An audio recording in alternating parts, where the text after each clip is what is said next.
যারা দুর্গাপুর পশ্চিমের তৃণমূল প্রার্থী কবি দত্তের সাথে প্রচারে ঘুরছেন তাদের বিরুদ্ধে ভোটের পর তদন্ত শুরু হবে। প্রচারে বেরিয়ে দুর্গাপুর পশ্চিমের বিজেপি প্রার্থী লক্ষণ চন্দ্র ঘুরিয়ের এই হুমকির ভিডিও সোশ্যাল মিডিয়ায় ভাইরাল হলো, যাকে ঘিরে জোর বিতর্ক দানা বাঁধল।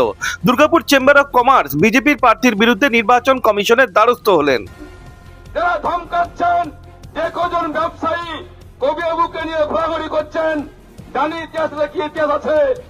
কেউ কয়লাকে চালা দেন, কেউ কেসকে জেল কেটেছেন, তারা এখন কয়েকজন প্রমোটার, কয়েকজন ব্যবসায়ী ঘোরাফেরা করছেন। তাদের বহু তদন্ত হবে, জেনে রাখুন। সময় বেশি দিন নেই, এর মাত্র 1 মাস বাকি আছে। দিন দুয়েক আগে দুর্গাপুরের সিটি সেন্টার এলাকায় প্রচারে বেরিয়েছিলেন দুর্গাপুর পশ্চিমে বিজেপি প্রার্থী লক্ষণ চন্দ্র ঘড়ি। আর প্রচার শেষে বিজেপি প্রার্থী ব্যবসায়ীদের একাংশকে টার্গেট করেন, যারা দুর্গাপুর পশ্চিমের তৃণমূল প্রার্থী কবি দত্তের সাথে প্রচারে ঘুরে বেড়াচ্ছেন। ভোটের পর তাদের অবৈধ ব্যবসার বিরুদ্ধে তদন্ত করাবেন তিনি। ক্যামেরার সামনেও তিনি স্পষ্ট ভাষায় এই কথা জানিয়েও দিলেন। দুর্গাপুরে কয়েক হাজার ব্যবসায়ী আছে, শিল্পপতি আছে। আমি পরিষ্কার হয়ে বলেছি, কিছু অসাধু ব্যবসায়ী যারা কয়লা চালাতো এক সময়তে, যারা টিউশনে পড়াতো, তারা আজকে 11 বছরে সরকার আসার পর থেকে কয়েক বছরের মধ্যে হাজার হাজার কোটি টাকা মালিক হয়ে গেছে। কোথার থেকে হলো? এদের তদন্ত হওয়া উচিত, এদের সামনে মুখোশটা খুলে দেওয়া উচিত। আগে বলেছি, আজও বলছি। কিন্তু কিছু আজকে তার মধ্যে চামচা বেলচা আজকে প্রেস কনফারেন্স করেছে। কেন? কিসের ভয়? আমি কার নাম করেছি? আর নাম করে বলেছি আমি ঠাকুর ঘরে কে আমি করা খাইনি। যাদের ভয় আছে, যারা করেছে, তারা প্রেস কনফারেন্স করেছে। প্রতিদিন সময় আসলে বুঝতে পারবেন কি হবে না হবে। কোথা থেকে পয়সা এলো? এই 10 বছরের মধ্যে যার 2000 টাকা ক্ষমতা ছিল না, সে 2000 টাকা মালিক কোথা থেকে হলো? জানি আমরা। আসে অবৈধভাবে পয়সা খরচা করা হচ্ছে, এবং সে খরচা করে মানুষ চমকাচ্ছে, মানুষ ধমকাচ্ছে, বাড়ি বাড়ি যাচ্ছে, আমাদের ফ্ল্যাগ ছেড়ে দিচ্ছে, পোস্টার ছেড়ে দিচ্ছে, বাড়ির লোককে চমকাচ্ছে। দেখে নেবো ইলেকশনের পরে। তাই পরিষ্কার শুনে রাখুন, আমার লক্ষণ ঘড়ি আমাকে ভয় দিতে পারবেন না। আমি পার্টির জীবনটা সঁপে দিয়েছি। এদিকে দুর্গাপুর পশ্চিমে বিজেপি প্রার্থী লক্ষণ চন্দ্র ঘড়িয়ের বিরুদ্ধে ভাইরাল ভিডিও দিয়ে নির্বাচন কমিশনকে লিখিত অভিযোগ করল দুর্গাপুর চেম্বার অফ কমার্স। সংগঠনের সহসভাপতি দুর্গাপুরের প্রাক্তন তৃণমূল কাউন্সিলর রমা প্রসাদ হালদারের অভিযোগ, বিজেপি প্রার্থী ব্যবসায়ীদের ভয় দেখাতে চাইছেন এবং নির্বাচন কমিশনকে প্রভাবিত করতে চাইছেন।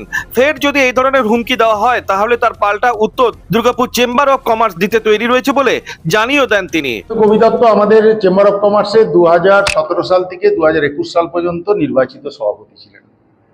সেই সূত্রে মাননীয় কবি দত্তর সাথে অনেকেরই আমাদের সদ্ভাব রয়েছে, ভালোবাসা রয়েছে, এবং চেম্বার অফ কমার্সের প্রতিনিধি হওয়া সত্ত্বেও আমাদের দুটো এন্টিটি রয়েছে, একটা পার্সোনাল এন্টিটি, একটা পলিটিক্যাল এন্টিটি।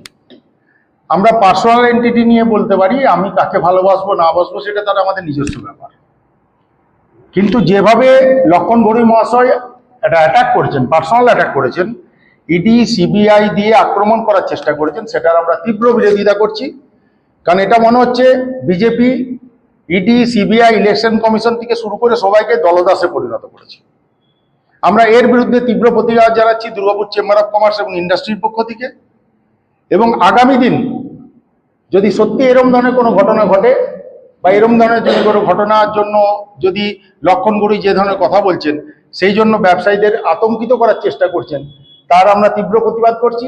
এবং ইলেকশন কমিশনের কাছে ইতিমধ্যে আমরা একটা অভিযোগ দায়ের করেছি, এবং সরাসরি দুর্গাপুর পশ্চিমের বিজেপি প্রার্থী লক্ষণ ঘড়ির বিরুদ্ধে।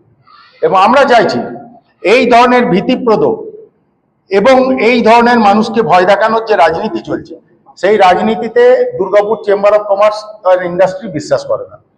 আমরা Durgapur chamber of commerce industry হচ্ছে একটা অ্যাপ। ব্যবসায়ীদের একাংশকে এইভাবে দলীয় প্রচারে বেরিয়ে বিজেপি প্রার্থীর হুমকির অভিযোগকে ঘিরে তোলপাড় হলো দুর্গাপুরের রাজনীতির ময়দান। এরই মাঝে হুমকির এই ভিডিও সোশ্যাল মিডিয়ায় ভাইরাল হয়ে যাওয়াতে বিতর্ক তুঙ্গে উঠেছে। প্রমাণ ছাড়াই কেন আগেভাগে দলীয় প্রচারে এমন আলটক্কা মন্তব্য দুর্গাপুর পশ্চিমের বিজেপি প্রার্থী লক্ষণ চন্দ্র ঘড়ি করতে গেলেন, তা নিয়েও প্রশ্ন তুলেছে অনেকে।